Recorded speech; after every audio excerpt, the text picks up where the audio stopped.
Diskutojmë për gjitha çështjet që lidhen me partinë tonë, me listën tonë. Në këtë kuptim diskutojmë edhe për ardhin e Vjosës, eventuale për bashkimin e madh të së djastës.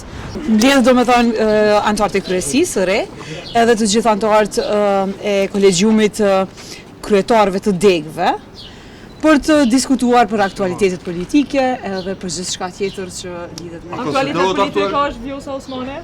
Është. Edhe Vjosa Osmani është. Janë çështje, kështu që të gjitha këto çështjet do të diskutojmë, janë çështje partijake. Cila është mundësia e bashkëpunimit me Vjosa Osmanin, ajo me një listë me u bashku LDK-s, një koalicion apo bashkim kështu tamam me emër LDK apo me një emër të saj? Na diskutojmë për gjitha çështjet që lidhen me partinë tonë, me listën tonë.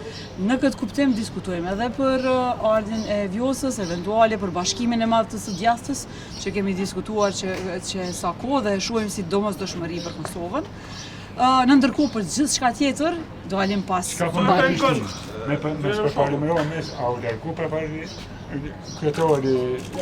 Gjithçka që kemi dash me thënë është thënë deklaratën zyrtare të LDK-s, për ndryshe përparimi është kryetari i Prishtinës edhe i takon atij me dhënë edhe përgjegjësi edhe me marrë vendime në sajet të kompetencave që ai ka. Bashkimin e djathtës i koalicioni me PDK-n. Ja, s'ka lidhje këto të dyja. Julius, çështjet komunale janë të ndara, çështjet qendrore janë çështjet qendrore. Na sot do të tem diskutimi do të kemi rrugën tonë përpara dhe bashkimin e së djathtës për nivelin qendror dhe koalicionet dhe gjithçka tjetër që është për nivelet lokale, e nuk jemi vetëm në Prishtinë, po edhe në shumë komuna tjera duke qeverisur ose duke bashkë qeverisur me ndonjë parti tjetër, janë çështje lokale për cilat sot nuk është prioritet.